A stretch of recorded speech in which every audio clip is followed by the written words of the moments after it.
Chapter 1. I Leave Home. My name is Robinson. I am from England. I live in a town called York. My father is a good man. He wants me to live a quiet life. He wants me to stay safe. But I don't want that. I want to see the world. I want to go to sea. I want to travel far. My father says no. He says, "The sea is dangerous. Stay home. You will be happy here." I don't listen. My heart says go. I want more than quiet streets and safe work. One day I meet a friend. He is going on a ship. He says, "Come with me." Just one trip. I don't tell my parents. I say nothing to my mother. I say nothing to my father. I just leave. I feel excited. I feel free. The ship is big. The sky is blue. The wind is strong. I look at the sea and smile. This is my dream. But dreams can change. On the first night, the wind grows louder. The ship starts to shake. The sky turns dark. Rain falls hard. Waves hit the ship. The water comes over the side. I hold the rope tight. I feel fear in my chest. I want to go home. I think, why did I leave? But it's too late now. The storm stops. In the morning, the sun comes out. The sea is calm, but I am not calm. I feel lost inside.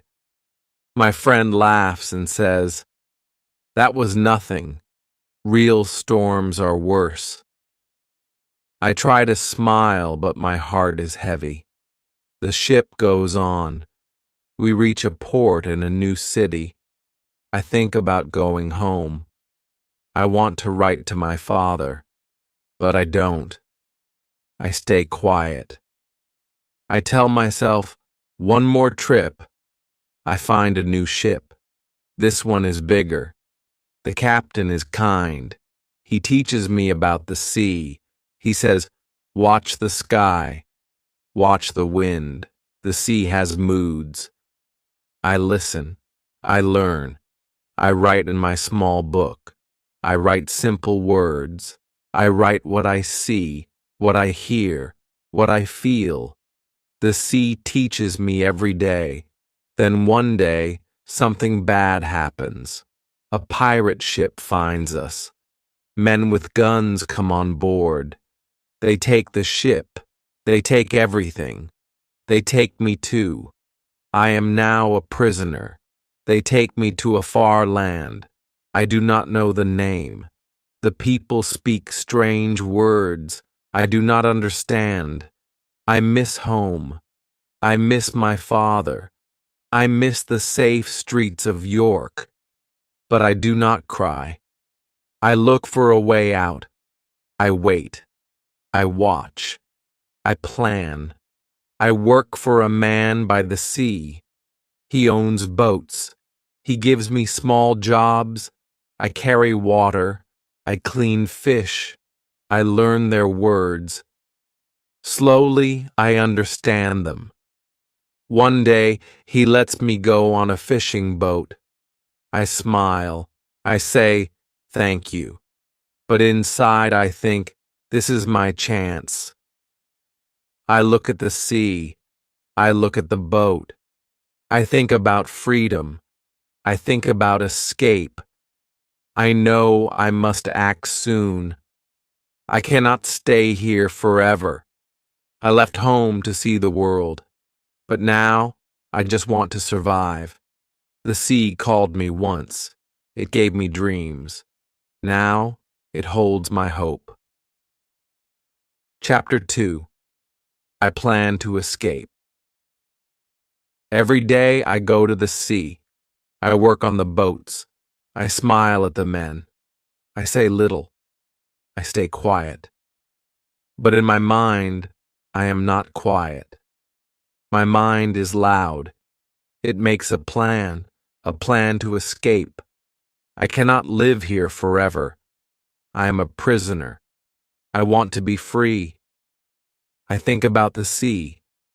The sea took me from home. But now the sea is my only hope. The man I work for trusts me. He lets me go fishing. I go with 2 other men. One is a young boy. His name is Yuri. He is kind. He listens. He works hard. The other is a guard. He has a knife. He does not smile. But one day the man says, "Take the boat. Go fishing. Bring back many fish." I say yes. I hide my fear. This is the chance I was waiting for. We go out early.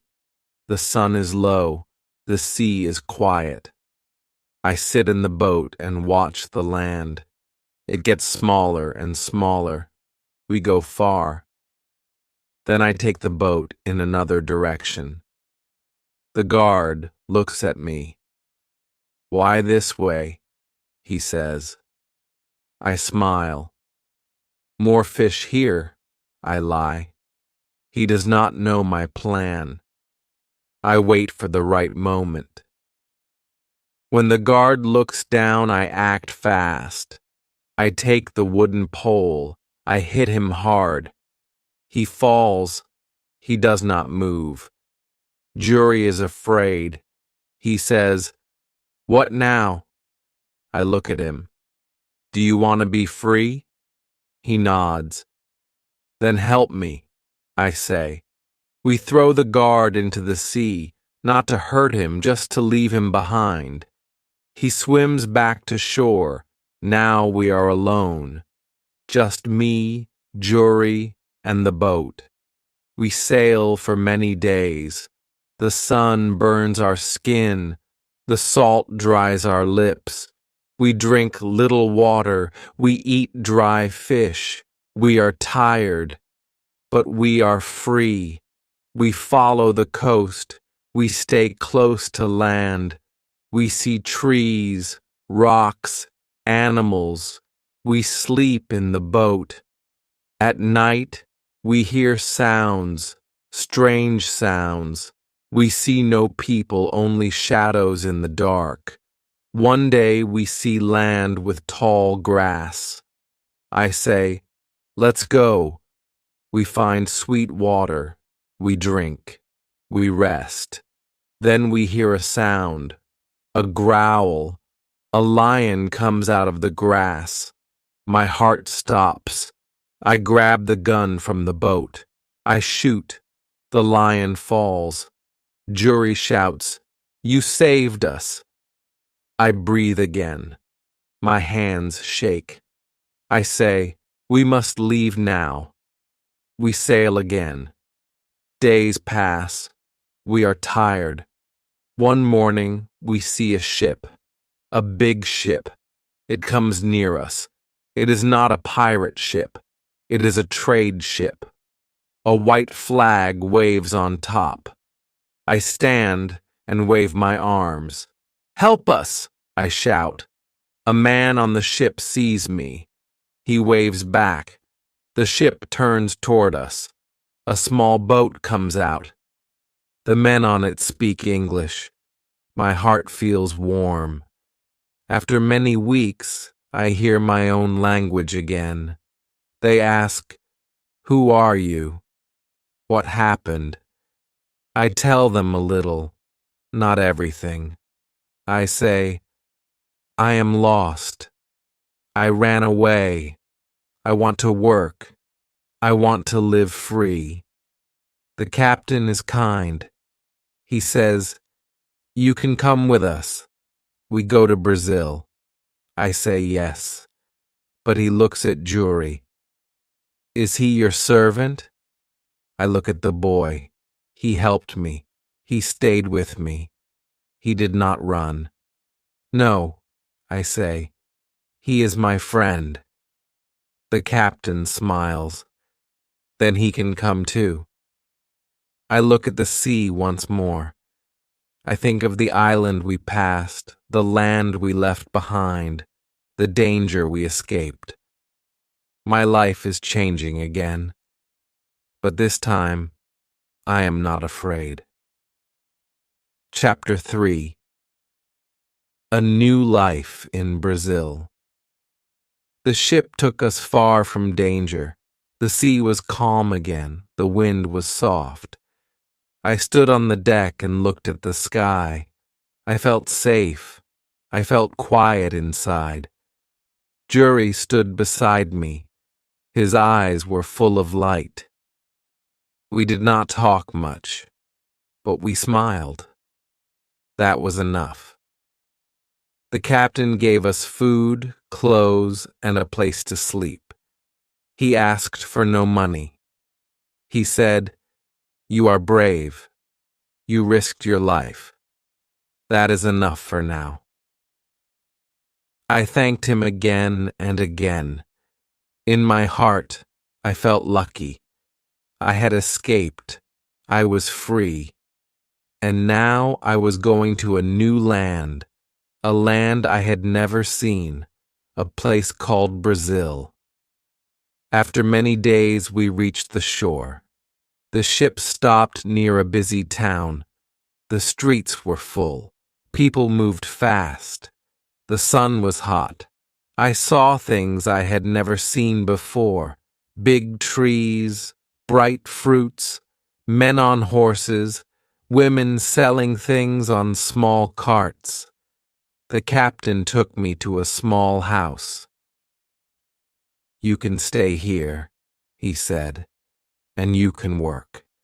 Many Englishmen come here to buy and sell." I thanked him. He looked at Jury. "The boy can stay with you. But if he wants to go back to Africa one day, let him go." I nodded. Jury smiled. He said, "I stay with you." In the new town, I learned fast. I watched people. I listened to their words. I tried to speak. I made mistakes, but I did not stop. Each day I learned more. I helped on farms.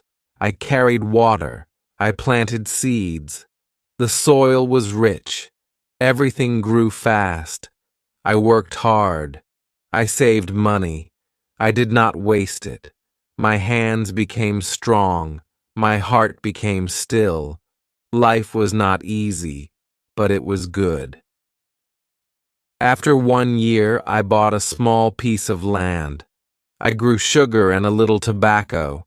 I sold it in the market. People started to know my name. They said, "Robinson works hard. He is quiet, but smart." I felt proud, but deep inside, something still pulled me. A voice, a memory. The sea. It called me again. I tried to ignore it. I tried to say, "No, stay, be safe." But the sea does not forget, and I did not forget it either. One day I sat with some farmers. We drank tea. We talked about trade. One man said, "We need to send goods to Africa. We can sell things there and bring workers back." Another said, "We need a ship. We need someone brave to lead it." They looked at me. I said nothing, but I felt the sea move inside me again. I tried to sleep that night, but the sea came into my dreams. I saw ships. I saw waves.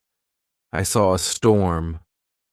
I woke up sweating, but still I said yes.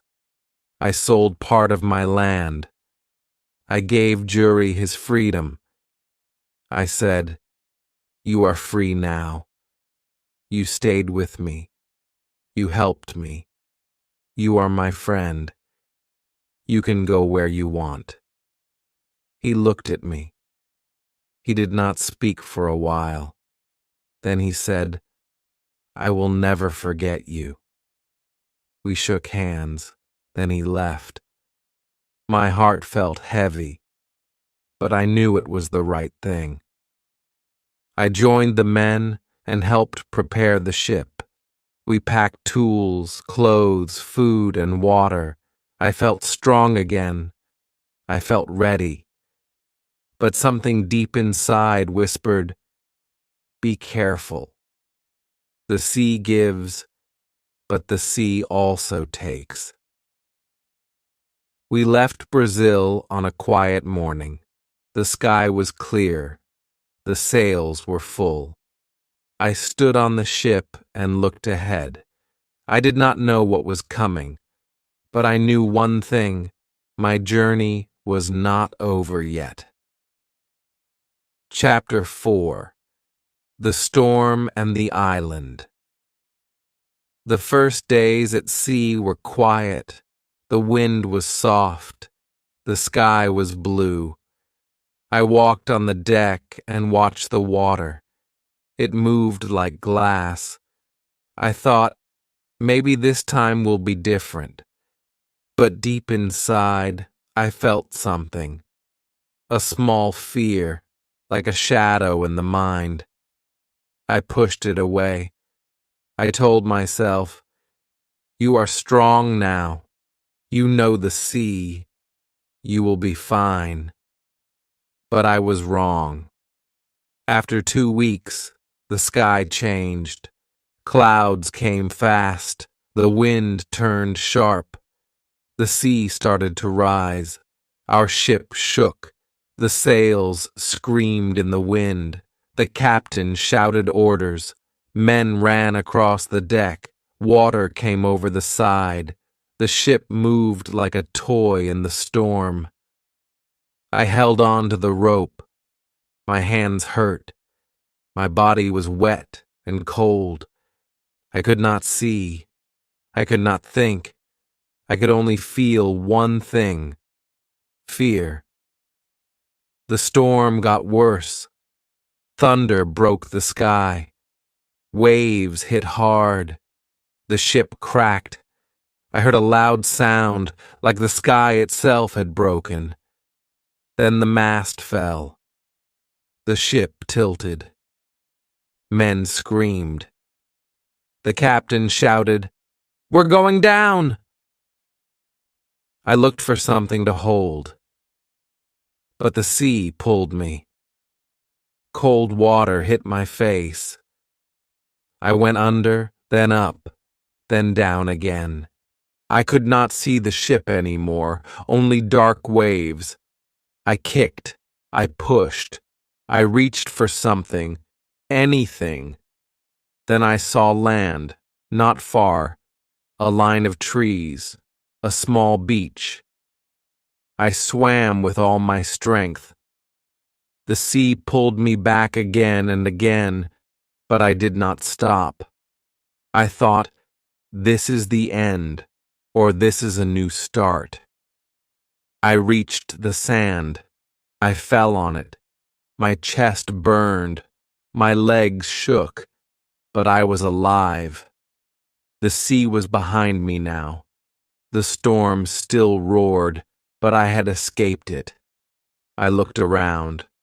I saw trees, rocks, no people, no houses. I stood slowly. My body hurt. I was alone, very alone. I shouted, "Hello?" No answer, just wind and waves. I walked along the shore. I looked for someone, anyone. But there was no one, only me. No ship, no crew, nothing. I sat under a tree. I closed my eyes. I thought of home. I thought of my father's words. The sea is dangerous. He was right. I had not listened. And now I was alone, on an island, far from everything, far from everyone. I did not know where I was. I did not know what to do next. But I was alive. That was the only good thing. The next day, I walked along the beach. I saw something in the water, a part of the ship, floating. I ran into the waves. I pulled it out, a small barrel. Inside, I found food, some bread, some dry meat. It was not much, but it gave me hope. Maybe more parts of the ship would come. Maybe I could find tools, clothes, maybe even a gun. I watched the sea all day, and then I saw it, far away, broken, but still there. The ship, stuck on rocks, not far from the island. I looked at it and said, I must go there. Chapter 5. I go back to the ship. My heart beat fast. I knew it was dangerous, but I also knew one thing. If I wanted to live, I had to try. The storm had taken everything from me, my friends, my ship, my plans. But it gave me something too, a chance, a new beginning. Alone on an island, lost to the world, but not lost to myself. I woke up early the next morning. The sun was bright, the wind was soft, the storm was gone now. The sea looked quiet again, but my heart still remembered. The fear, the noise, the water, the screams. I stood on the beach and looked out. Far away, I saw the broken ship.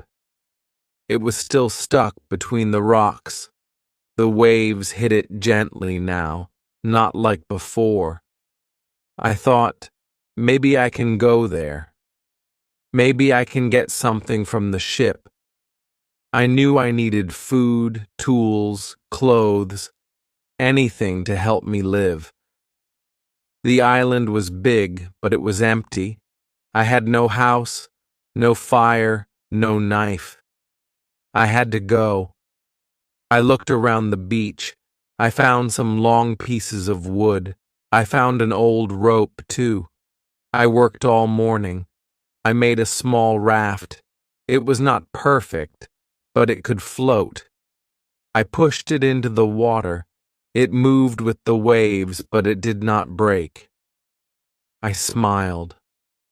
I felt a little stronger. I went back to the beach and found 2 small pieces of wood. I used them like oars. I pushed the raft out and began to paddle, slowly, carefully. The sea was deep. The wind pushed me back. But I did not stop. The ship came closer.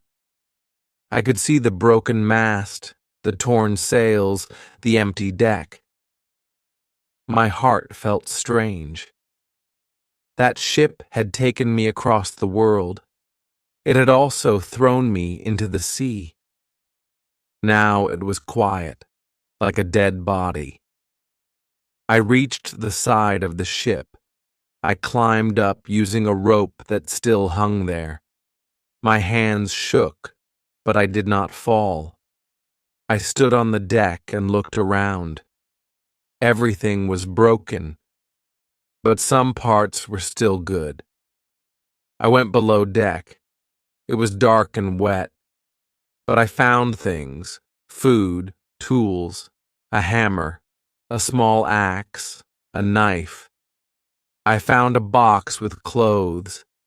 They were dry. I smiled. I found 2 guns and a little gunpowder. I also found nails, string, and fishing lines. These things were gold to me now. I took everything I could carry. I put it all on the raft. The raft was heavy now.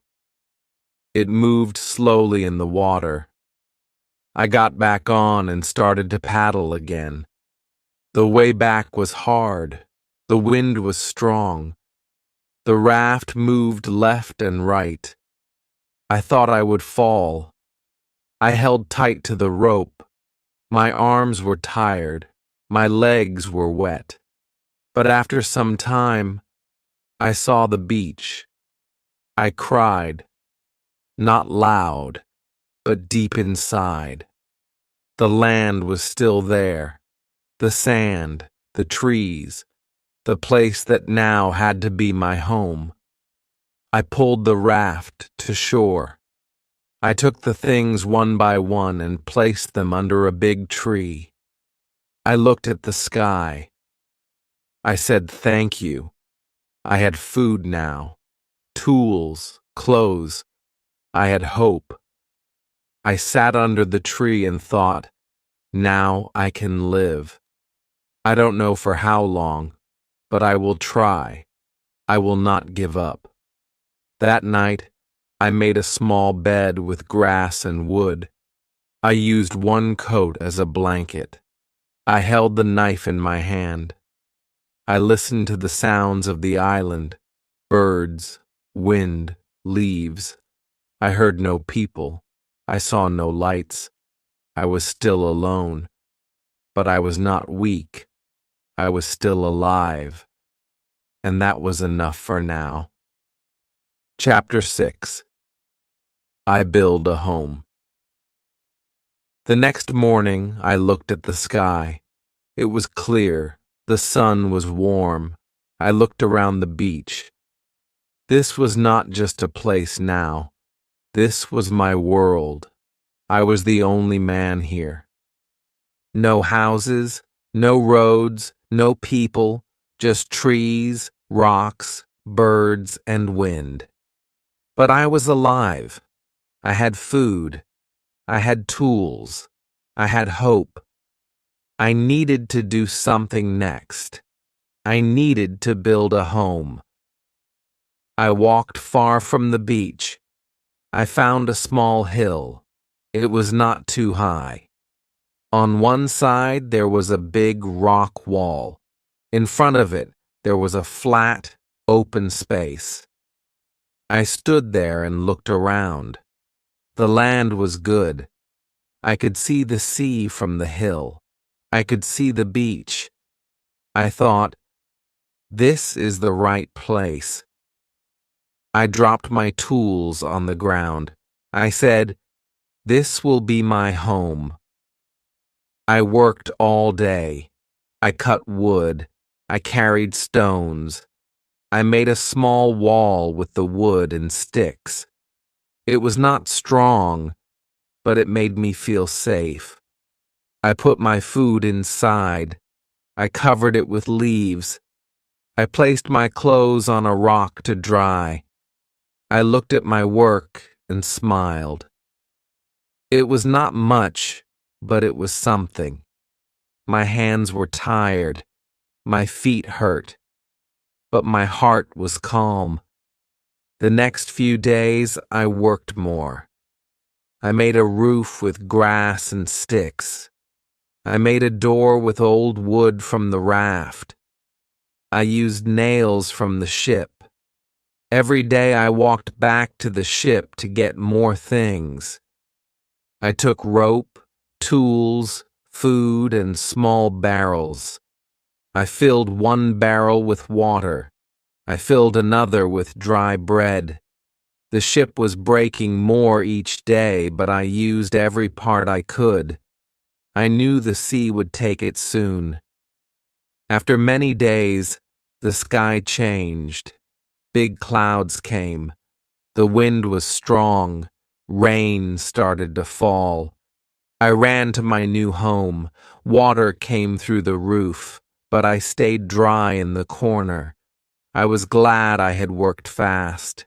I sat on the floor, listening to the rain. I held my coat close. I thought of my father. I thought of home.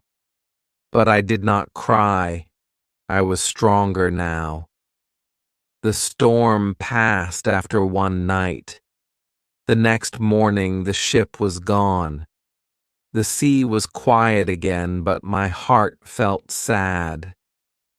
That ship was my last tie to the world. Now it was under the water. I made a small table. I placed my book on it. I began to write. I wanted to remember each day. I wrote the date. I wrote what I did. I wrote what I felt. My words were simple, but they helped me. I wrote, "Today I built a wall. Today I caught fish. Today I saw a bird with red wings. Today I miss my family." I wrote every day. I spoke the words out loud. It helped me stay strong. It helped me learn. My book was my friend. Time passed. I counted the days. 1 month. 2 months. I did not know how long I would stay here. Maybe forever. But I did not feel like a prisoner now. This was my land, my hill, my home. The sea had taken me from my world, but it had given me a new one. I stood outside one evening. The sun went down. The sky turned orange. I looked at the sea and said, "I will live. I will learn. I will not give up." Chapter 7. I learned to live alone. The days passed slowly. The sun came and went.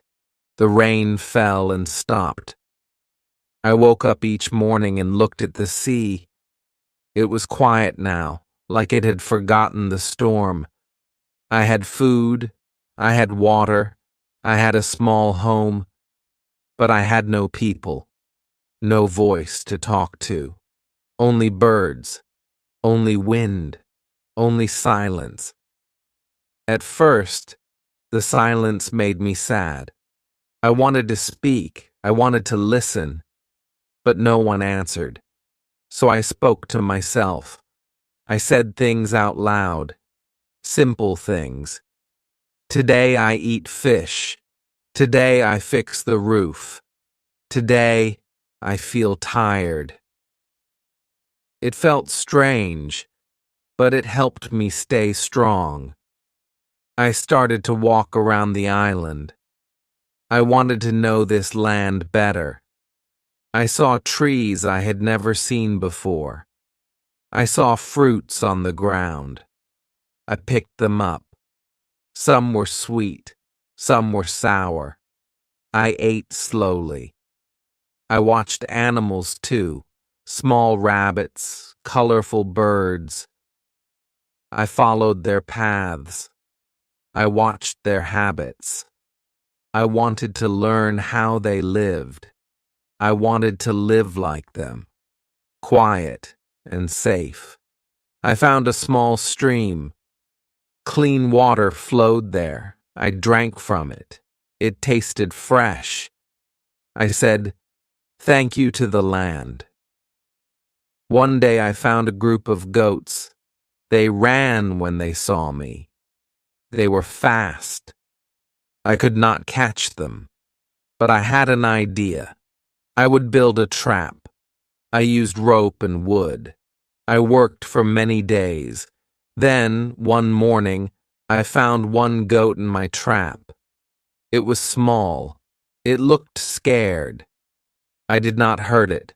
I fed it. I gave it water. Slowly, it trusted me. I tied it near my home. I named it Billy. Now I had a friend, a small goat, but a friend. I spoke to it every day. I said, "Good morning, Billy." I said, "Don't be afraid. I am your friend." It did not answer, but it stayed near me. That was enough. I also learned to fish better. I made a fishing rod with string and a stick. I went to the shore and waited.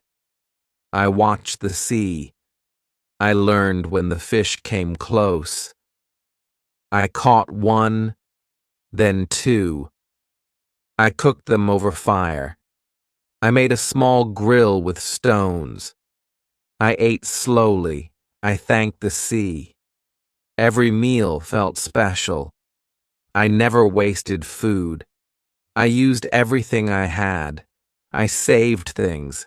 I cleaned my tools. I counted my supplies. I made a plan for each day. Work, rest, cook, write. I needed this plan. It kept my mind busy. It gave me purpose. Sometimes I sat outside and looked at the stars. The sky was big, so big. I felt small under it. But I also felt part of something. The sea, the sky, the land, the stars. They were all my family now. I missed people. Yes, I missed my old life. But I was learning something new. I was learning how to live with myself, how to stay calm, how to keep hope. I was not just surviving, I was growing. One day, I stood on the beach and looked far. I saw nothing, only water, but I still hoped. I said, maybe one day a ship will come. Then I smiled and added, and maybe if it doesn't, I will still be okay. Chapter 8. I make my life better. Time moved slowly. The days were long, the nights were quiet. I lived alone, but I was not weak. I was learning how to survive. I was learning how to live. The island was my world now. The trees were my walls. The sky was my roof. The birds were my music. I woke up early. I worked all day. I built. I hunted. I fixed. Every little thing gave me strength. Every little task gave me hope. I made my home stronger. I found more wood. I added walls around my shelter. I used stone and clay. I made the roof better. I made a strong door. I put all my things inside, my food, my tools, my clothes. I kept everything clean. I said, "This is my castle." It was not big. It was not pretty. But it kept me safe, and it was mine. I planted seeds near my home. I found them in the ship's supplies. I did not know if they would grow. I watered them every day. I waited. After many weeks, I saw green leaves. I cried when I saw them, not because they were just plants, but because they were life. They were a sign that I was doing something right. I made a small garden. I worked in it with care. I felt proud. My goat Billy stayed near me. I built a small fence for him. Later, I caught another goat, then one more. I made a little farm. I gave them names. I spoke to them. They listened. Maybe they didn't understand, but I felt heard. I felt less alone. I made milk from them. I boiled it. I drank it slowly. It tasted sweet and warm. I thanked the goats every day. I said, "You are my friends." Thank you. I also made a calendar. I took a piece of wood. Each day, I cut one line on it, a small mark. Day by day, I counted time. 1 month, 2 months, 6 months, 1 year. I was still here, still alive, still learning. I looked at my own face in the water. My beard was long, my hair was wild, but my eyes were calm. My face had changed, but my heart was steady now. Some nights, I sat near my fire. I looked at the flames. I thought about my father, about York, about the life I left. I said to myself, maybe I made a mistake. Maybe I should have stayed home. But then I looked around.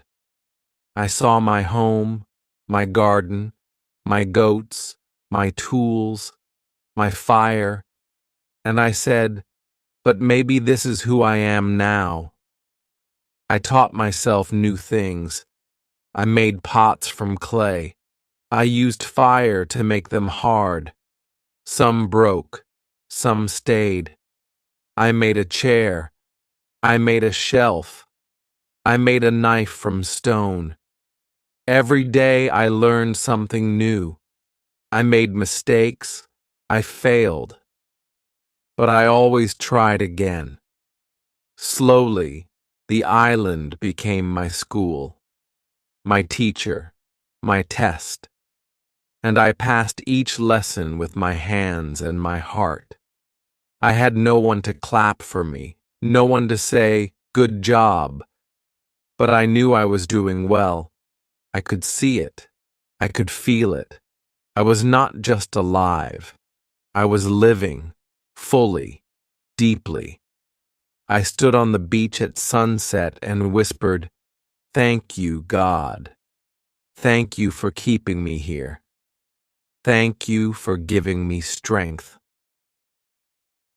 Chapter 9. I see a footprint. One morning, I woke up early. The air was cool. The sky was blue.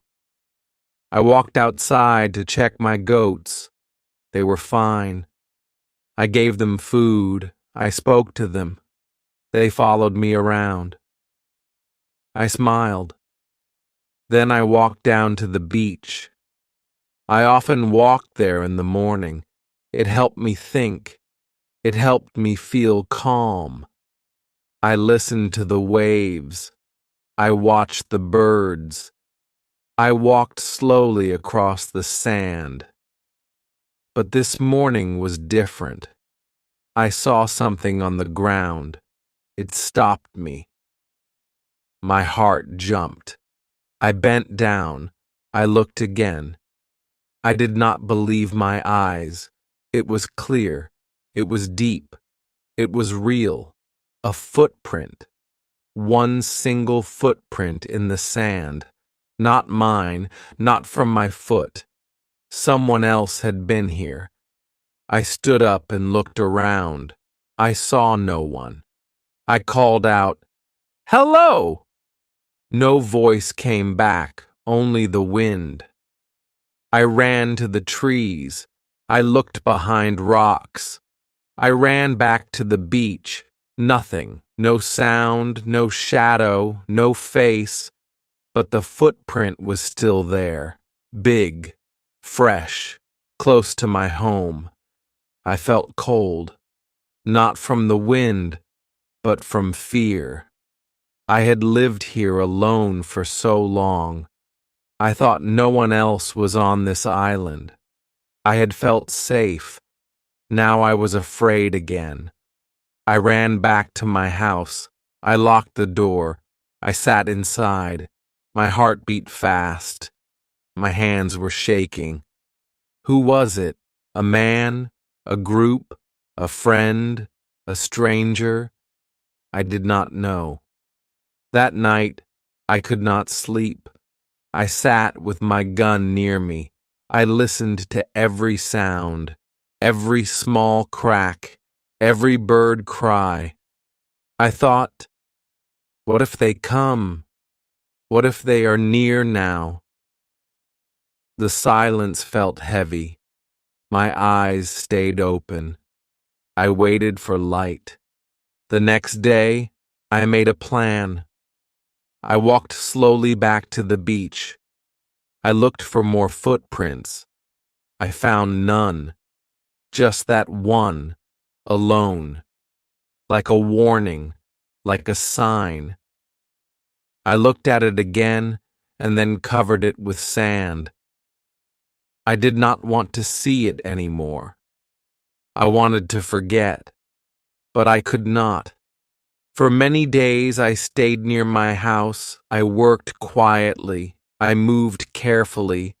I cooked with less smoke. I hid my tools. I built a second wall around my shelter. I made it taller. I made it stronger. I dug a hole and made a secret place under the ground. I put my food there, my gun, my powder, my journal, everything important. If someone came, I would be ready. But still, no one came. The island was quiet again. But now, it was a different kind of quiet. Before, the quiet felt safe. Now, it felt dark, like someone was watching. I looked behind me more. I listened harder. Even the birds seemed quieter now. Some nights I dreamed of faces I did not know. I saw fire. I saw people on boats. I saw them walking through the trees. I woke up sweating, my breath fast. I told myself, maybe the footprint was old. Maybe they are gone. But I didn't believe it. Something had changed. I could feel it. Chapter 10. I watched the island. I could not forget the footprint. Day after day it stayed in my mind.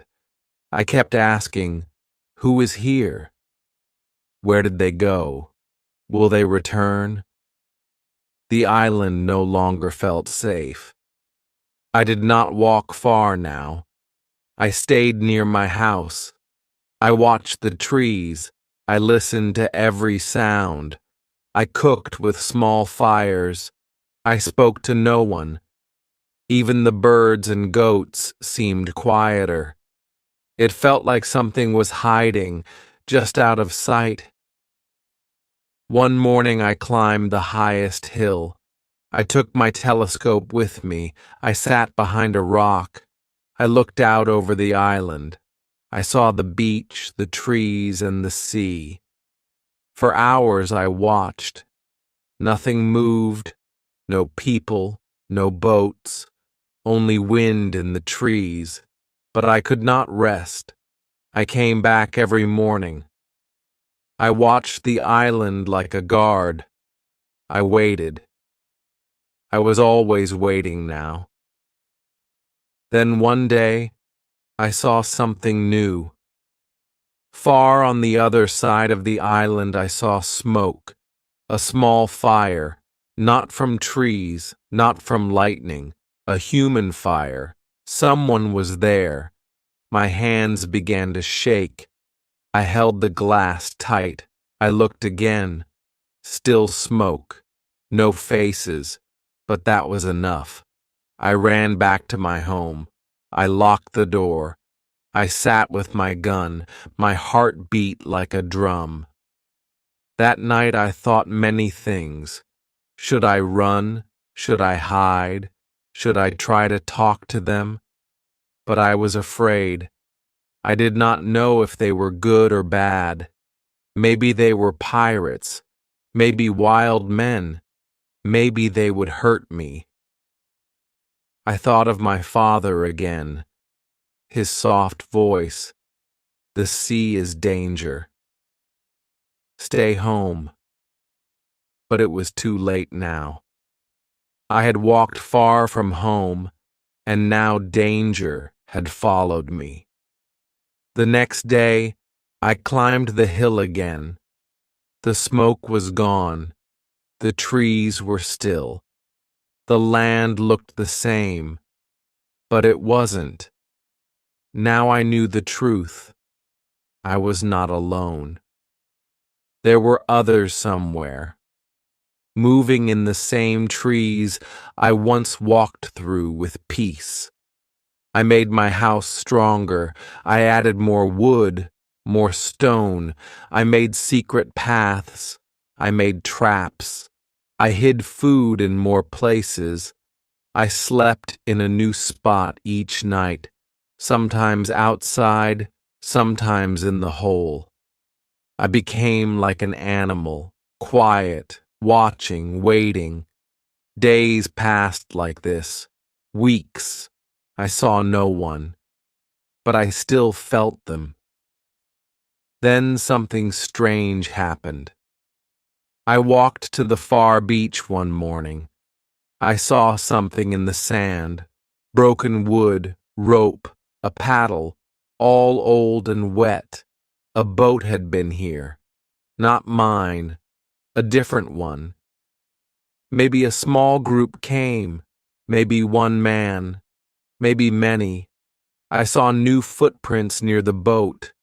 Then I saw bones, many bones, and a fire pit. I covered my mouth. My stomach turned. I knew now these men were not just visitors. They were cannibals. They had killed someone here. I ran back. I cried alone. I did not sleep that night. I did not eat much. I felt sick. The island was not just wild. It was cruel. I had to be careful. I had to be smart. I had to stay alive. And deep in my heart, one new thought grew. I must not only survive, I must be ready. Chapter 11. I make a secret cave. After seeing the bones on the beach, I could not sleep well. My dreams were full of fear. I saw strange faces. I heard screams in the dark. I woke up shaking. I sat near the fire and held my gun. I looked at the trees. I listened to the wind. I said to myself, I am not safe. I must hide better. I must protect myself. The walls around my home were strong, but I needed more than walls. I needed a place no one could find, a secret place, a place deep inside the land. So, I started digging near the big rock behind my house. It was hard work. The sun was hot. The ground was dry. My hands hurt. My back ached. But I did not stop. I worked every day, bit by bit. I made a small cave. Inside the cave, it was cool and dark. I brought in dry food, clothes, and powder. I placed them in barrels. I used wood to make shelves. I lit a small candle. The cave became my new room. I made a secret door from tree branches. From outside, no one could see it, not even from up close. Now, I felt safer. If the men came again, I would hide here. They would not find me, not in this cave. I also changed my life outside. I walked less. I stayed close to home. I watched the beach from far away. I climbed hills but stayed low. I made no noise. I made no smoke. I cooked only at night. I moved like a shadow, quiet, fast, careful. Even my goats had to move to a new place.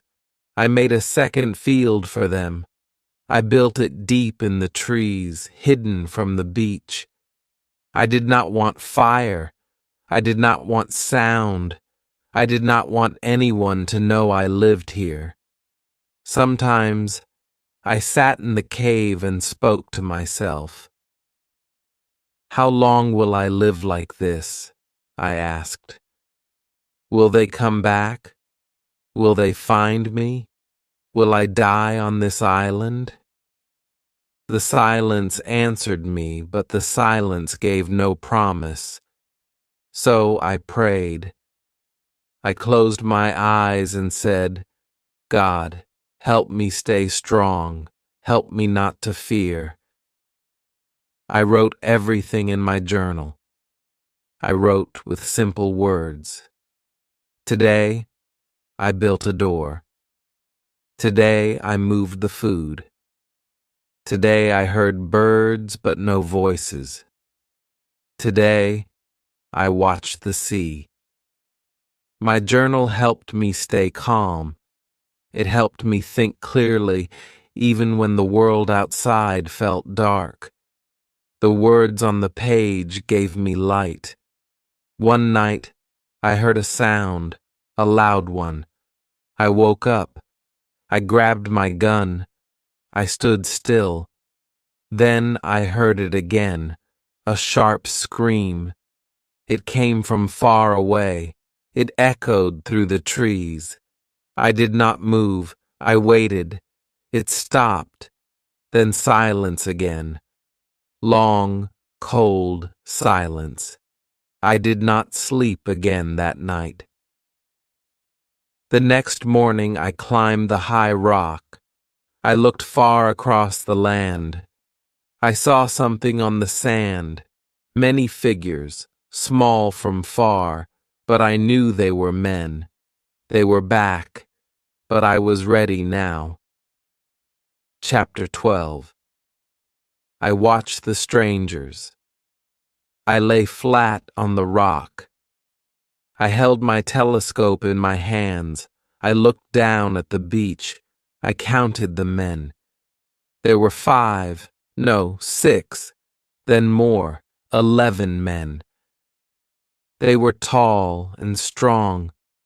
Their skin was dark. They wore little clothes. They carried sticks and knives. They walked slowly. Some laughed. Some shouted. Then I saw something that made my heart stop. They were not alone. 2 other men were with them, but these men had ropes on their hands.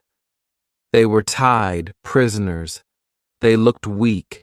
They looked scared. My hands began to shake. I wanted to help, but I was only one man. They were many. The group stopped near the sea. They made a fire.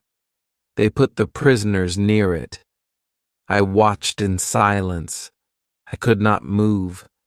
I could not speak. My heart was heavy. My mind was cold. I knew what would happen next, the same thing that had happened before. I looked at the trees. I looked at my gun. I said nothing. Then something strange happened. One of the prisoners stood up fast. He hit the man behind him. He broke the rope. He ran. The others shouted. They chased him. He ran toward the trees, toward me. My heart beat faster. I looked again through the glass. I saw his face. He was young, maybe 20. His eyes were wide. His feet were fast. He ran into the trees. 2 men followed him. The others stayed behind. The young man ran near my hill, very close. I stood behind the trees. I held my gun. I waited. Then I saw him. He was running toward me. I stepped out. I raised my hand. He stopped. He looked afraid. I pointed to the ground. I said, "Quiet." He nodded. I pointed behind him. 2 men came running fast. I raised my gun. I fired. 1 man fell. The other stopped. He turned. He ran back to the beach. I looked at the young man. He looked at me. His eyes were full of fear, but also full of thanks. He put his hand on his heart. Then he touched my feet. I pulled him up. "You are safe now," I said. He did not know my words, but he knew my heart. We went back to the cave. I gave him water. I gave him food. He ate like he had not eaten in days. He sat on the ground. He looked at me like I was a god. I shook my head. I said, "I am just a man, just like you." I wrote in my journal that night, "Today I saved a man. He ran from death. I helped him live. He is now with me. I do not know his name, but I will give him one." I looked at him again. He smiled a warm, true smile. I smiled back. "Your name is Friday," I said, "because today is Friday." He said nothing, but his eyes spoke to me. Chapter 13. I teach Friday. Friday stayed with me. He did not try to run. He did not try to hide. He followed me everywhere. He watched everything I did. His eyes were full of light. He was strong, fast, young, but also calm and kind. He did not speak my words, but he smiled when I smiled. He helped me with work. He brought water. He gathered wood. He fed the goats. He never asked for anything. He only looked at me with respect. I was not his master, but he treated me like one, and I wanted to treat him like a friend. I wanted to teach him English.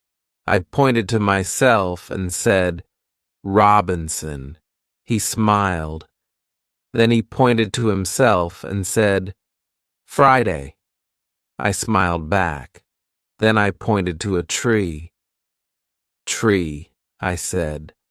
He repeated, "Tree." Then I pointed to a goat. "Goat," I said. "Goat," he said. His voice was clear. His mind was quick.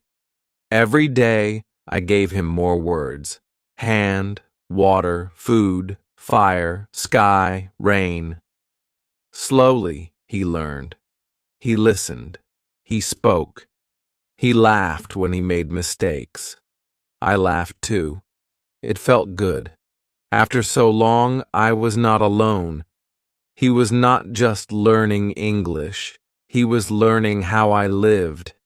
He watched how I made fire with stones. He watched how I cooked, how I cleaned, how I wrote in my book. He asked with his eyes, "Why?" I showed him everything.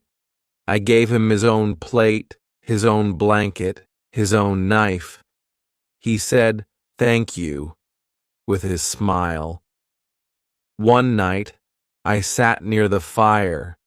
I said, "Friday, do you have family?" He looked at me. His face changed. He looked sad. He said, "Far, far place." Then he pointed to the sea. He said, "Many men, bad men, eat men." I understood. His people were not safe. He was taken. He was hurt. He ran to live just like me. I said, "No bad men here. You are safe." He nodded. He said, "Friday stay with you." I smiled. I felt warm inside. We were two men from different worlds, but now we were one small family. I made a second bed in the cave. I gave him extra clothes. I taught him how to shoot. I showed him how to use the gun. He was careful. He was good. He never wasted bullets. He learned fast. I gave him simple jobs. I said, "Catch fish, cut wood, watch goats. He did everything well. He came back happy. He was proud. Now the days were not so quiet. We spoke, we laughed. I taught him songs. He tried to sing them. Sometimes we sat under the trees and watched the sky. I said, "This is peace." He repeated, "Peace." I showed him my book. I showed him how I wrote each day. He watched my hand. He touched the paper. Then he said, "I want to learn." I felt full inside. I said, "Yes, Friday, I will teach you." That night I wrote in my journal, "I have a friend now, not just a helper, a real friend. He is kind, he is brave, he is learning, and I am learning too. After so many years, I do not feel alone." Chapter 14. We work together. Friday woke up early every day before the sun came up. He was ready to work. He went to the goats. He brought fresh water. He cleaned the tools. He smiled when he saw me. I smiled back. I did not need to ask him anything. He already knew what to do. I was not his master. He was not my servant. We were two men helping each other, living together. We built many things side by side, a bigger fence for the goats, a small tower near the beach, a new room beside the cave. We cut wood together. We carried stones together. Sometimes we did not speak much, but we worked with peace. I thought, I am not alone now. This life is hard, but it is better with him. I gave him more words each day. He remembered everything: sky, stone, paper, sleep, gun, write. I showed him how to hold a pen. He smiled. He made letters with his hand. They were not perfect, but they were good. I said, "Very good, Friday." He laughed and clapped. It felt like a school, but we were both students. We learned from each other. I learned his way. He learned mine. I told him stories about my home, about my father, about England. He listened with big eyes. Then he told me about his island, his people, his fear. He said, "I was taken. I was afraid. I ran. You saved me." I said, "You are safe now. You are free." He smiled and said, "Free." We went hunting together. He was fast, quiet, like a cat. He taught me how to move through the trees. He showed me how to find animals, how to follow tracks. I taught him how to use the gun. I said, "Hold here, aim there, wait, now shoot." He learned fast. We brought back birds, rabbits, fish. We ate together. We gave thanks. We shared everything. One day, we sat near the fire. He looked at me and said, "Why you come here?" I told him about the ship, the storm, the sea, the island. He listened. Then he said, "God sent me to you." I looked at him. His eyes were full of truth. I said, "Maybe God sent us to each other." The days were full now, not with fear, but with work, learning, and peace. We still watched the sea. We still listened for danger, but we were stronger now. We were ready. We had food. We had fire. We had faith. We had each other. That night, I looked up at the stars. I thought about the past, the ship, the storms, the silence. And now I had Friday, a friend, a light in my dark world. I wrote in my book, he came from fear, but brought me peace. He came from danger, but gave me hope. I do not know the future, but now I am not afraid. Chapter 15. A Secret from Friday. One evening we sat under the trees. The fire was small, the stars were bright. Friday looked quiet. His face was thinking. I asked, "What is in your mind?" He looked at me, then looked down. After some time he said, "I know this island." I was surprised. "You've been here before?" I asked. He nodded slowly. "Yes, long time ago. I came with bad men. They kill, they eat, they leave. I was afraid." I listened closely. My heart beat faster. This was not just an island to him, it was a memory. He pointed to the south, far side. He said, "That way they come." Sometimes they come, sometimes they don't, but they know this place. I felt cold inside. So it was true. This island was not empty. Sometimes terrible men came here. They brought prisoners. They made fires. They left bones. I looked at the trees. I thought about the footprint again. I thought about the screams I once heard. They were real. I asked him, "Will they come again?" Friday looked at me. His eyes were full of fear. "Yes," he said, "one day, maybe soon." I stood up. I walked back and forth. My mind was loud. "What should I do?" I said. "Should we hide? Should we run?" But deep inside I knew something. I could not run anymore.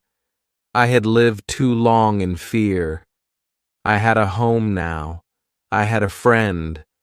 I had a life. I would not give it up so easily. "Friday," I said, "if they come, will you help me fight?" He stood up. He looked strong. He said, "Yes, I help you. You saved me. I fight with you." I placed my hand on his shoulder. I said, "Then we are brothers now."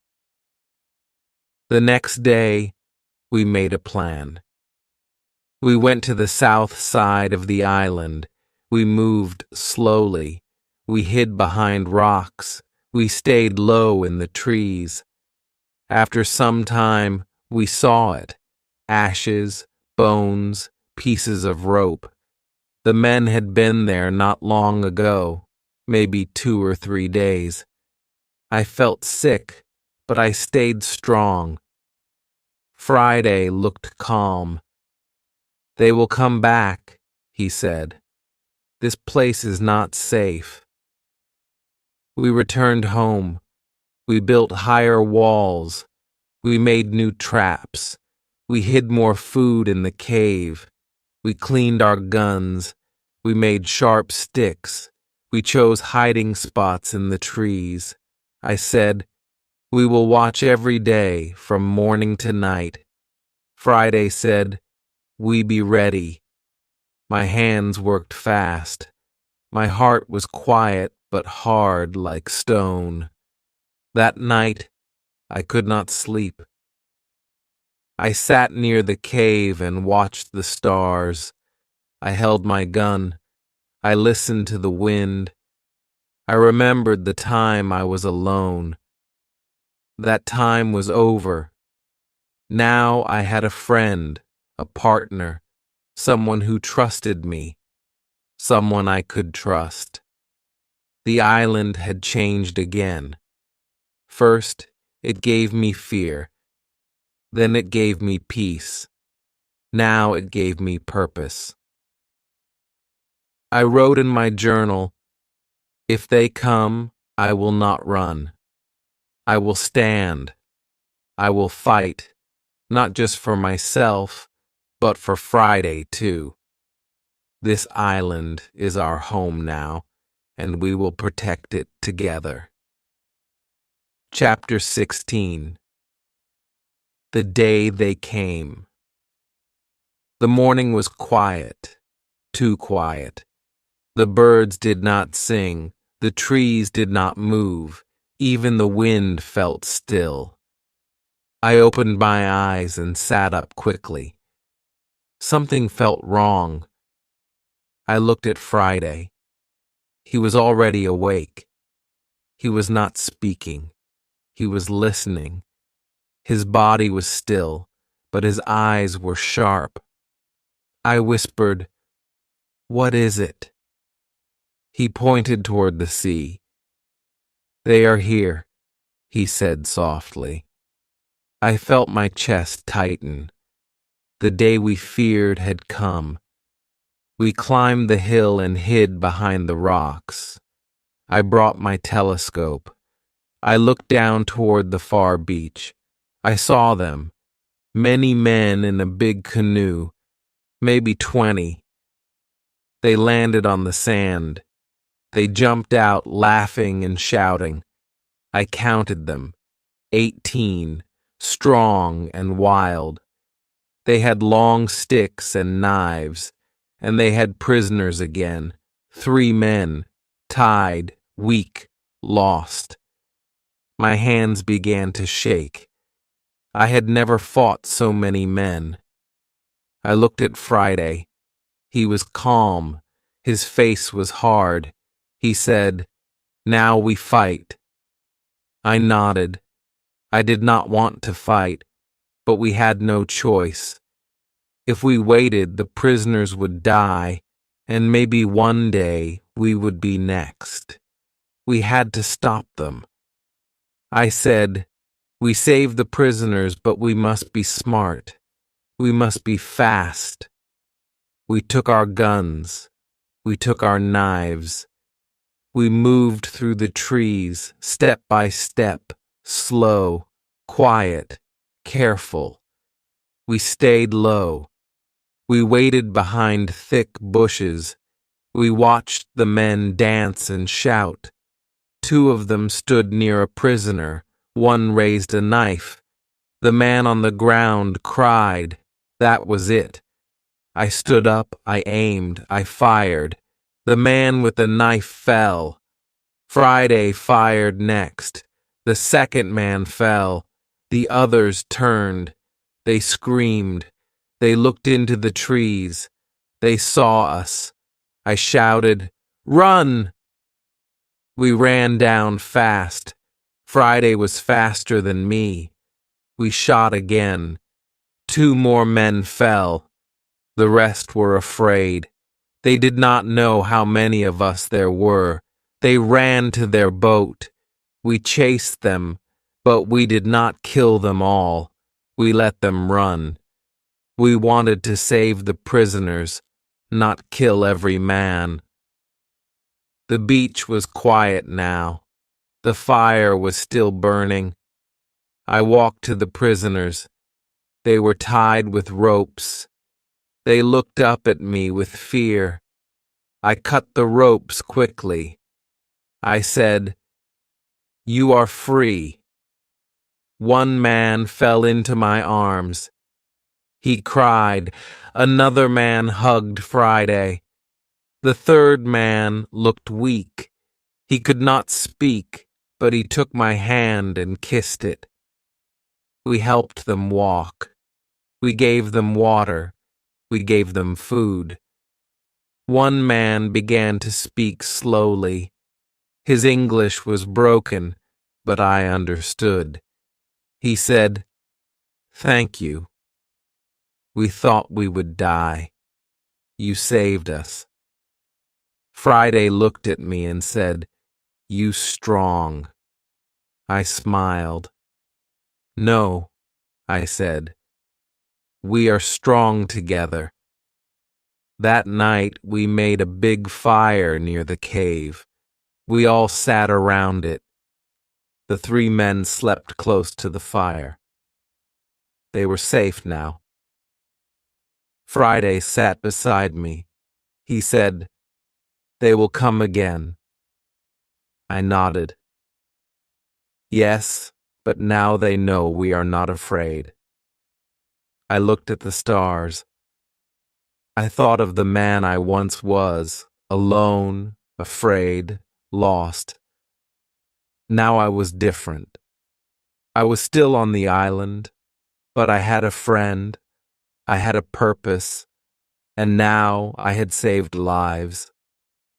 I wrote in my journal, "Today I fought not for myself, but for others." I am not just living now. I am standing for something, for peace, for hope, for life. Chapter 17. A stranger speaks my language. The next morning the sun rose slowly. The sea looked calm again, but my mind was still full of thoughts. I could not forget the fight. I could not forget the fear. But I also could not forget the faces of the men we saved. They were alive now, and they were safe. I looked at them as they sat near the fire. They were eating slowly. They were quiet. Their eyes were still afraid, but they looked at me with thanks, deep thanks, the kind that does not need many words. I walked toward them. I sat down. I smiled. One of the men looked at me closely. He said something. His words were not clear at first. I listened again. Then I understood. He was speaking English. I was shocked.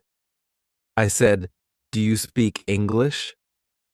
His face lit up. "Yes," he said, "a little." My heart jumped. I had not heard English from a stranger in many, many years. My voice almost broke. "Who are you?" I asked. "Where are you from?" He said, "I am from Spain. I was on a ship. We were lost. My friends were taken. I ran. I was caught, then brought here by these men." I listened to every word. It felt like a dream. Someone from the outside world. Someone who knew the sea. Someone like me. I said, "You are free now. You can stay with us." He looked at me with soft eyes. "You saved my life," he said. "I will follow you. I will help you." I called Friday. I introduced him to the man. Friday smiled. The man smiled back. They shook hands. I said, "Now we are three, stronger than before." The man told us more. His name was Pedro. He was kind. He was smart. He helped the other two men who were still weak. He cooked for them. He cleaned their cuts. He told them they were safe. He gave them peace. I watched him. I thought, this man brings healing. Maybe he was sent to us for a reason. Days passed. The men became stronger. They helped us with work. They brought fruit. They cut wood. They carried water. One of them made jokes. The other sang small songs. At night, The cave was full of new sounds now, human sounds, happy sounds. It was no longer a place of hiding. It was a home. One night, we all sat by the fire. Pedro looked at me and said, "You have lived here many years. You built all this alone?" I nodded. "Yes, alone for a long time, but not anymore." I looked at Friday. I looked at the others. Now I have friends. Pedro said, "Maybe one day we can leave this island together." I looked at the stars. For the first time, that idea felt real. Not just a dream, not just a hope, but a plan. I wrote in my journal that night, "I am not the same man who washed up on this island. I was lost. I was broken. I was alone. Now I have a reason to wake up each day. I have friends. I have strength. And maybe, just maybe, I have a future." Chapter 18. We build a boat. Every day now felt full of voices, full of footsteps, full of life. No longer was I just one man walking on sand. I heard Friday's laugh. I heard Pedro's stories. I heard the other two men singing. In the morning, my island was still quiet, but not lonely. The trees still stood tall, but now we stood with them. The sky was still wide, but now our dreams were wider. One evening, after dinner, Pedro came to me. His face was calm but serious. He said, "I want to ask you something." I looked at him and said, "Go ahead." He said, "Can we leave this island? Can we build a boat?" I stayed quiet for a moment. My eyes looked at the sea, so wide, so deep. Then I looked at the men, all healthy now, all strong, all ready.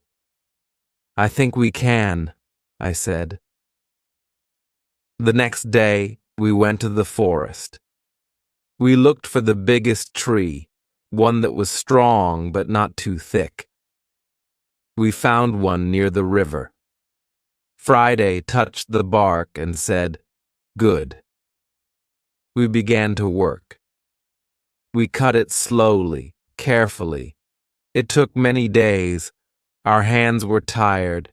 Our clothes were wet with sweat. But we smiled because every cut was hope. Every drop was a step toward freedom. When the tree fell, we cheered. We cleaned it. We shaped it. We turned it into the body of a boat, long and wide, strong and light. We used ropes. We used fire. We used all we had. We brought wood from the old ship. We found cloth to make a small sail. We worked every day. We ate together. We slept under the stars, and the boat began to look like a real boat, a boat that could ride the sea. One night, I sat alone. I thought of England. I thought of my father. His soft voice came back to me. "The sea is danger," he had said. But now, the sea was also a chance, a road back, a door home. My heart was full of feeling. I missed my home, but I also loved this island. It had changed me. It had made me strong. It had given me Friday. It had shown me who I really was. When the boat was ready, we pushed it to the river. It floated, it moved. We laughed. We jumped in. It was strong. It was fast. It was real. Now we just need a good day, Pedro said. A clear sky, a soft wind.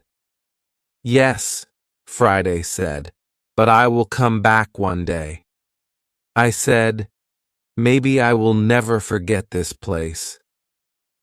That night I wrote in my journal, we made a boat, not with many tools, not with great skill, but with hope, with hands, with hearts. We are not running away. We are sailing toward a new life. This island will always be part of me, but now it is time to begin again. Chapter 19. A ship appears. The boat was ready. It stood in the water like a sleeping bird, strong, silent, waiting. Every day we checked the sky. We watched the wind. We packed food. We packed water. We made small bags with powder and bullets. We said little, but we all felt the same. Something was coming. A new chapter. A new life. Then one afternoon, everything changed. Friday came running from the beach. His face was full of shock. He shouted, "Ship! Ship!" I stood up quickly. My hand shook. "Are you sure?" I asked. He nodded fast. "Big ship. White sails. Not far." We ran to the high hill. I took my telescope. I looked out to the sea, and there it was. A real ship. Not a dream. Not a broken one. A full, tall ship with flags. It moved slowly toward the island. My heart beat fast. I could not speak. Pedro came beside me. "It's English," he said. "Look at the flag." I looked again. It was true. An English ship. My country. My people. After so many years. But something felt wrong. The ship stopped far from the beach. A small boat came out. 6 men rowed to shore. I watched them. They pulled 2 men out. Their hands were tied. One was in fine clothes, a captain maybe. The other looked weak. Both were prisoners. More men followed. They had guns. I felt cold. I said, "This is not good." Pedro said, "They are not here to help. They want to harm." I looked at Friday. He said, "We stopped them. We moved fast. We took our guns. We hid in the trees. We waited. The men tied the prisoners to a tree. They shouted. They laughed. One man hit the captain. I felt anger inside me. I raised my gun. Then I gave the signal. We fired. One man fell. The other screamed. We ran out and shouted, "Drop your guns!" They looked shocked. They saw 4 men, strong and ready. They ran. 2 were caught. The rest ran to the boat. "We freed the prisoners," I said. The captain looked at me with wide eyes. "Who are you?" he asked. I said, "A man who knows this island better than you." He smiled. He cried. He held my hand. "You saved me," he said. "I was left by my own men. They wanted to take the ship." I said, "You will take it back." He nodded. "With your help." We made a new plan. That night we sailed to the big ship in our own boat. Quiet, fast. The bad men were sleeping. We climbed up. We took control. There was no big fight.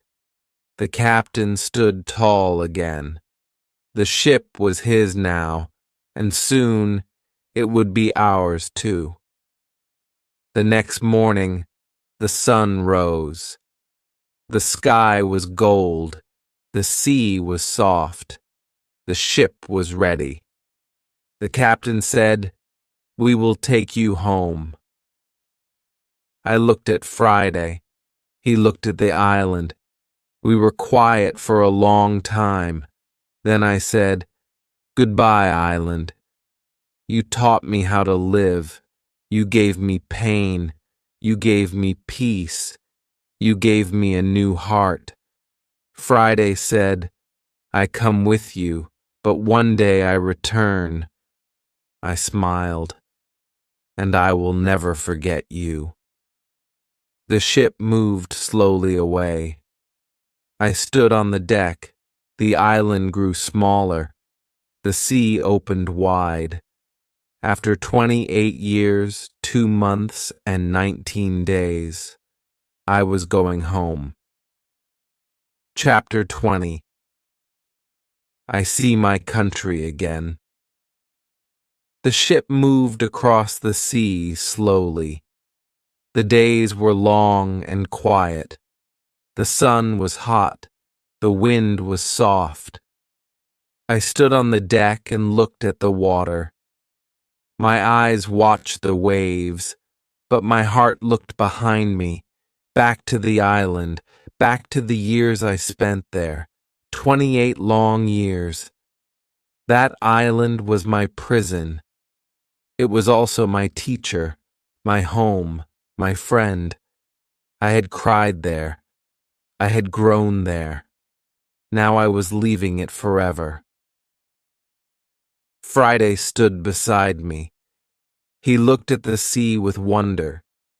Every day was new to him, every sound, every bird, every sail. He asked me many questions. I answered them slowly. I taught him new words every day. He was learning fast. Just like before, he was still my student, but also my friend, my brother. I knew the world would be strange for him, but I also knew he was strong. After many weeks, the sky changed. The sea grew busy. More ships passed by. The captain smiled. He said, "We are close now." My heart beat faster. I walked to the front of the ship and waited. I said nothing, but my eyes stayed wide. Then, one morning I saw it. Land. Not just any land. England, my home. Tears filled my eyes. My legs felt weak. I held the side of the ship and whispered, "I'm back." I wanted to run. I wanted to fall to my knees, but I just stood there watching the land that I had left so long ago. We reached the port. People moved fast. Horses pulled carts. Women sold food. Children laughed. It was loud. It was full. I felt lost in the noise. Everything had changed, or maybe I had changed. I did not know how to speak to these people. I had not used money in years. I had no house, no family. I had only my name. I walked through the town slowly. Friday stayed close. He looked nervous. So did I.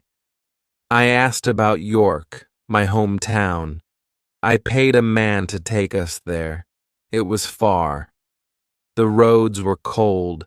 The nights were dark. But I did not stop. I needed to see it again.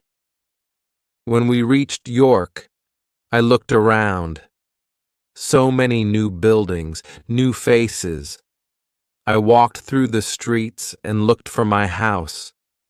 It was not the same. The door was closed. The garden was gone. A stranger lived there now. I asked about my father, about my family, but I learned the truth. My father had died many years ago. My mother, too. My brothers had left the city. I stood on the street in silence, my eyes full of tears. I was home, but I had no one. Friday touched my shoulder. He said softly, "I stay with you." I looked at him and smiled. "Yes," I said, "we are home now, together." That night, I sat in a small room and wrote in my book. I went to sea as a young man. I was foolish. I was wild. I lost everything. Then I found an island. I found pain. I found strength. I found myself. Now I am back. Not rich, not young, but I am alive, and I am not alone. Chapter 21. A Quiet Life Begins Again. The days in York were quiet. I walked through the streets like a stranger. Everything looked new, but my heart was full of old memories. I remembered my father's voice. I remembered my home. I remembered the small room where I once read books about the sea. I had dreamed of ships, of lands, of great adventure. And now, after many years, I had returned, but not as a dreamer. I had returned as a man who had seen too much, lost too much, and learned more than he ever wanted. Friday stayed close to me. He watched the people. He listened to the sounds. He was quiet, but kind. Some people looked at him with surprise. They had never seen someone like him. But he did not mind. He held his head high. He was proud. I was proud of him too. I said, "You are safe here." And he smiled. I tried to find someone from my old life. I searched for old friends, old neighbors, but most of them were gone. Some had died. Some had moved away. Some had forgotten my name. The world had changed, and so had I. I felt alone again, but in a different way, not like on the island. This was the kind of alone that comes from time, not from distance. Still, I needed to live. I used the little money I had to buy a small house in a quiet village not far from York. It had a garden, a fireplace, a wooden chair. I planted vegetables with Friday. I read books again. I wrote about my island. I wrote about the storm, the cave, the goats, the fear, the hope. I wrote every detail, every sound, every tear. I wanted to remember it all. I wanted others to read it one day and learn from my mistakes. Friday helped the people in the village. He worked hard. He smiled at everyone. Soon they liked him. They gave him a small job. He learned more English. He helped me write letters. He sat by the fire and listened to my stories. Sometimes he laughed. Sometimes he cried. We were not just man and servant. We were like father and son, like brothers. One evening, I sat outside with Friday. The sky was pink and quiet. The birds sang soft songs. I said, "Do you miss the island?" He looked at the sky and said, "Yes, but here I have peace." I nodded. Me too, I said. I looked at the world around me. No more guns, no more storms, no more fear. Just soft wind and warm light. A life of calm after years of chaos. That night, I wrote in my journal, I once wanted gold. I once wanted adventure. But now, I only want peace, and I have found it in quiet days, in simple work, in the smile of a friend. I am not the same man, and I am thankful. Chapter 22. The world feels new again.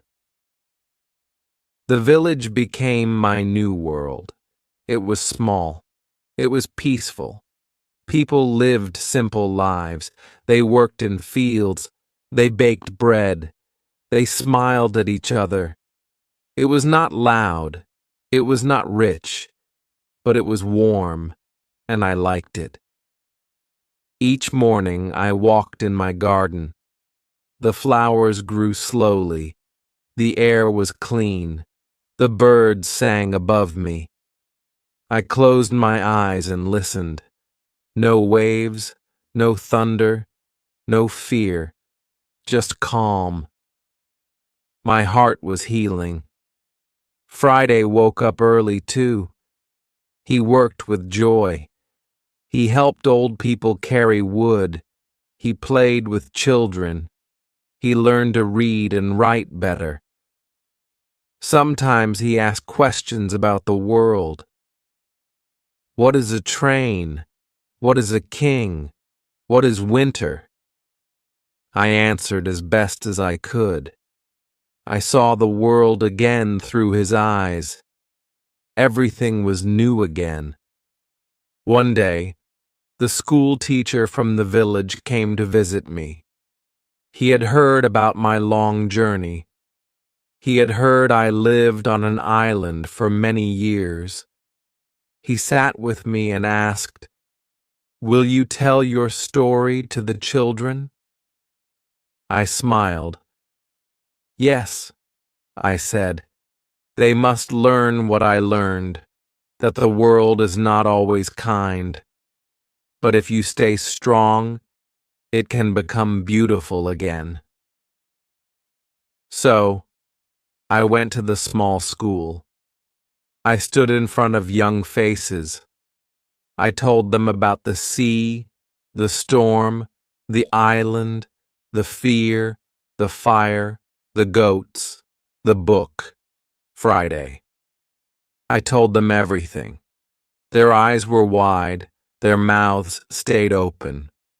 One boy said, "You were brave." I smiled and said, "I was scared, but I did not stop. That is enough." After that day, the children came to visit often. They asked more questions. They wanted to see my tools, my journal, the map I had drawn. I showed them. I told them, "You do not need to go far to learn. You only need to open your eyes and your heart." As time passed, I wrote more pages in my journal, but now they were not full of pain. They were full of thanks. I wrote about sunsets, about warm tea, about the quiet sound of rain. I wrote about people who smiled without reason, about friends who stayed, about days that felt soft and full. Friday became known by everyone. He was loved. He had many friends. People forgot he came from far away. He was now one of them, one of us. One cold evening, we sat by the fire. I looked at him and asked, "Do you think we will ever go back to the island?" He thought for a moment and then said, "No." That island was the place we had to survive. This place is the place we were meant to live. And he was right.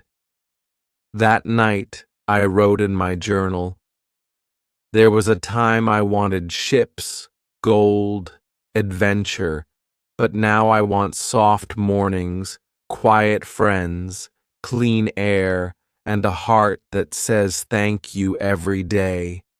This is the better treasure. Chapter 23. I remember the island. One morning, I sat alone in the garden. The sky was soft gray. A cool wind touched my face. The trees moved slowly. Everything was quiet. Friday had gone to the market. The village was still. I held a warm cup of tea in my hand and I began to think. I thought about the island again. It came back to me like a slow dream. The first time I stood on that beach, the sound of the waves, the fear in my chest, the long nights, the strange noises, the quiet mornings, the smell of wet trees, the feel of cold rain on my skin. I could still feel it all. I remembered building the first wall with shaking hands. I remembered counting my food, marking the days, catching the first goat, digging the cave, watching the sea with empty hope. I remembered crying alone, and then I remembered finding strength inside me. Then came the better memories. The fire I made with my own hands, the garden I planted, the first fish I caught, the small words I spoke out loud to myself just to hear a voice, and then Friday, the day I saw his face, the moment I saved him, the first time he called me master, the first time I said, "No, friend." His smile, his heart, his laugh, his courage. He did not come from my world, but he gave my world back to me. And I thought of Pedro, the Spanish sailor, the men we saved, the fire we built together, the boat we made, the ship we took, the sea that brought me back home. All of it was far behind me now, but it lived in my heart forever. I stood up and walked back inside. I opened the old chest near my bed. Inside was my journal, the same book I had written in every day on the island. I touched the pages. The ink had faded, but the words still lived. I sat and read a few lines. They were simple, but they were true. I am afraid, but I must go on. Today I made bread. Today I built a chair. Today I spoke to the wind. Today I saved a man. I closed the book. I smiled. I said softly, "Thank you, island. You broke me. You built me. You gave me the best parts of myself." That night, Friday came home. He brought bread and honey. We ate together near the fire. I told him I had read the old journal again.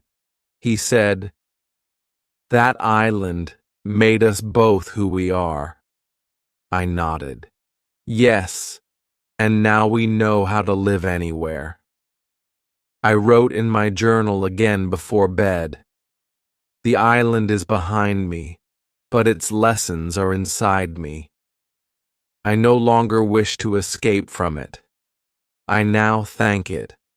The storm gave me the island. The island gave me a life. Chapter 24. A visit from the past. Many months passed. The village felt like home now. People greeted me by name. Children smiled when they saw Friday. We lived simply. We planted food. We made soup. We shared stories. Life was small but full. I did not need gold. I did not need ships. I needed quiet mornings, a warm fire, a kind word, and I had all of them. One afternoon, I sat near the door reading. The sky was light blue. The birds flew in soft circles. Then I heard the sound of a horse. I looked up. A man was coming down the road. He wore a coat with gold buttons. He looked around, then stopped in front of my house. He smiled at me. "Are you Mr. Robinson Crusoe?" he asked. I stood slowly. "Yes," I said. "That is my name." The man reached into his coat and took out a letter. "This is for you, from the sea." My hands shook as I opened it. The paper was clean. The writing was strong. I read the name at the bottom. Pedro, my old friend, the sailor we saved. I smiled wide. The letter said, "My dear Crusoe, I hope you are alive and well. I return to my land. I am safe. I work again on the sea, but I never forget you. You saved me. You gave me life. I tell your story to everyone. The man who lived alone, but became the strongest man I ever met. If you ever wish to sail again, my ship will always have a place for you. Your friend, Pedro." I sat down. My heart was full. I remembered his kind face, his strong voice. I looked at Friday. He read the letter too. He smiled. "You helped many," he said. I nodded, and now they remember. I did not plan to sail again. My legs were old now. My hands did not move as fast, but my heart felt young again. That letter brought the sea back to me, not with fear, but with love. I folded it slowly and placed it in my journal, a new page, a new memory. That evening I sat with Friday near the fire. The stars blinked above. I said, "The sea gave me pain, but it also gave me people. You, Pedro, and even myself." Friday looked at me. "The island taught us everything." I smiled. "Yes, and now the world feels small, but my heart feels full." I wrote in my journal that night, "Some stories do not end with gold or with ships or with loud cheers. Some stories end with a letter, a smile, a warm fire, and a friend beside you." Chapter 25. The Life I Never Dreamed. The days were slow now, but they were sweet. I woke up with the sun. I opened the door. I breathed the soft air. I looked at the trees and the sky. I listened to the birds. Every sound felt like a gift. I had no noise in my heart, no storm in my mind, just peace. Real peace, the kind I never had before. When I was young, I wanted ships. I wanted money. I wanted to run from home. I thought adventure was everything. I thought quiet was boring. But now I understood something new. Sometimes the best adventure is learning how to live with less, learning how to live with love, learning how to be still. Friday and I made a new garden. We grew potatoes, onions, and green leaves. He was strong. He sang as he worked. People in the village helped too. The children brought water. The older women brought seeds. We shared the food with everyone. No one was hungry. No one was left out. We were all one family now. One afternoon, an old woman in the village came to see me. She gave me a warm pie and said, "Thank you." I smiled and asked, "For what?" She said, "For the stories. The children listen to you. They learn. You make them brave." I felt a tear in my eye. I had never tried to be special. I just told the truth, but maybe that was enough. Sometimes I still walked alone. I went to the river. I sat on a rock and looked at the water.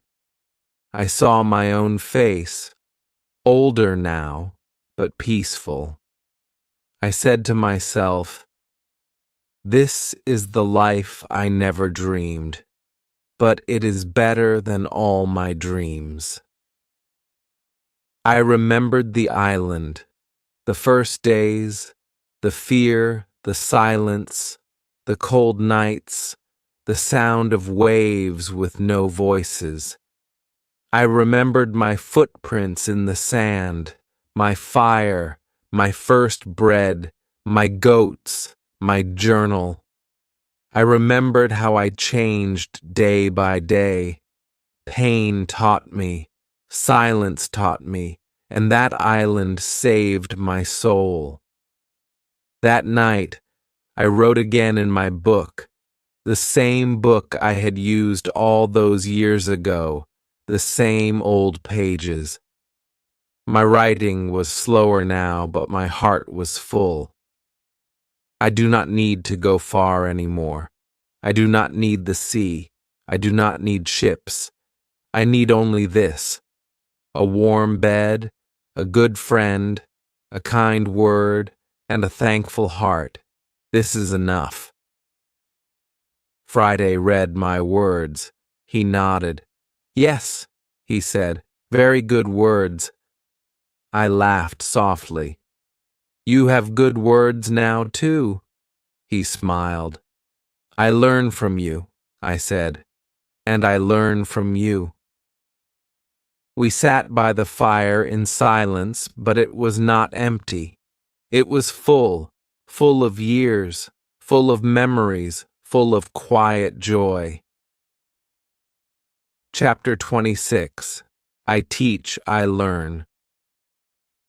Life in the village moved slowly, like a quiet river. Nothing rushed, nothing shouted. Every day felt soft like morning light. I no longer counted the days. I no longer watched the sky for ships. I just lived. I just breathed. And that was enough. People came to visit me often now. They sat in my garden. They asked questions. What was the island like? Were you afraid? How did you survive? I answered kindly. I spoke in short words. I wanted them to understand not just the story, but the lesson. That fear does not win when we stay calm. That we do not need much to live. That silence can teach if we listen. The children loved Friday. They followed him in the fields. They helped him plant seeds. He showed them how to fish, how to climb trees, how to walk quietly in the forest. He told them about the stars. He told them how to find water in dry land. They listened to him more than they listened to anyone. He became their teacher, and I became proud. One boy came to me with a small book. He said, "I want to write like you." I smiled. I gave him a pen. I said, "Write about what you see, what you feel, what you learn." That day, I saw him sitting under a tree, writing slowly. It made me happy. I thought, maybe this is my work now, not to travel, not to fight, but to plant small seeds of wisdom in young hearts.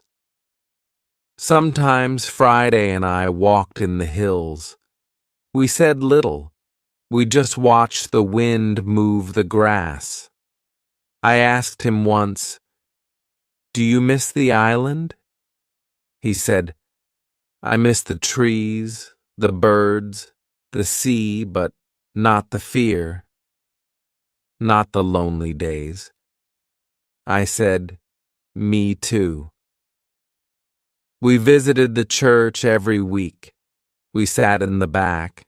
I closed my eyes and gave thanks, not for gold, not for big things, but for the quiet life I had now. I thanked God for every morning, for every smile, for every lesson the island gave me. One night, Friday made dinner. It was simple, bread and soup. We sat by the fire and ate slowly. He said, "I like this life. No pain, no guns, no bad men." I nodded. "This is the best part of the story," I said. "The part with no fear, the part where we just live." That night, I opened my journal again, the old one. I turned to a fresh page. I once wanted more. I once chased danger. But now I teach, I learn. I grow small flowers in my garden. I watch young minds open like the sky. I smile at quiet things. And that is enough. I am at peace. I closed the book. I looked at the fire. It burned gently, just like my heart now. Chapter 27. The Man I Have Become. The wind outside was soft. The sky was light blue. I sat on a wooden chair with my book in my hand.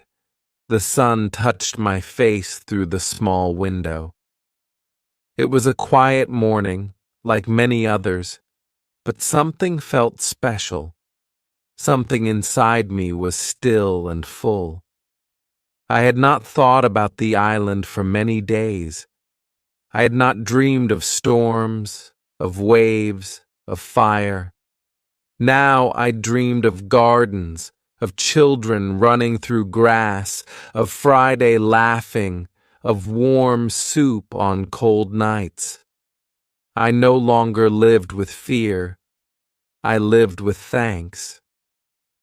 I looked at my hands. They were not as strong as before. My fingers were slower. My steps were softer.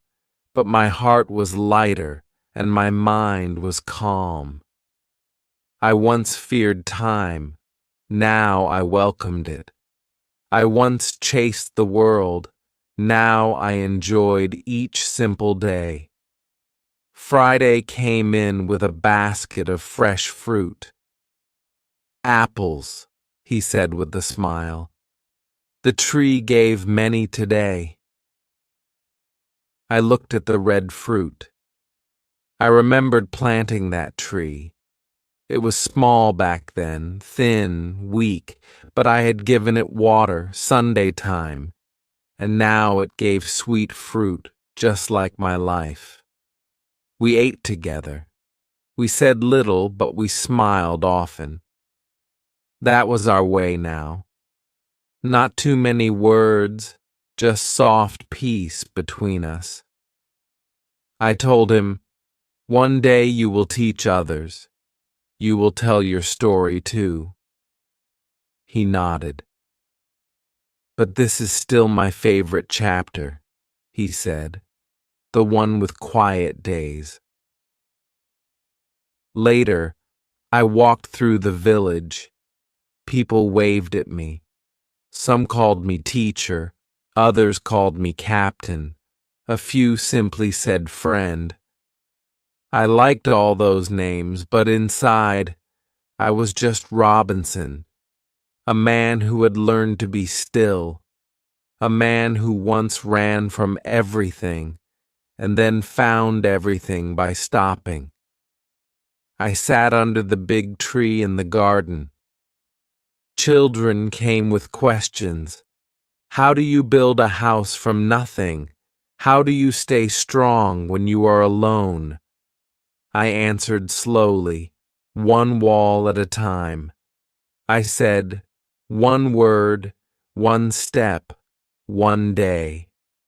They listened, their eyes wide. I saw myself in them, young, full of dreams, not knowing the cost of them yet. That night, I lit a candle. I opened my journal again. The pages were old now, some torn, some stained, but they were beautiful to me. I once wanted the sea. Now, I want the soil. I once lived in fear. Now I live in grace. I once had no one. Now I have friends, smiles, and peace. I once was only Robinson. Now I am something more. I looked at the candle. It burned gently, like a soft heart, like the light of a life well lived.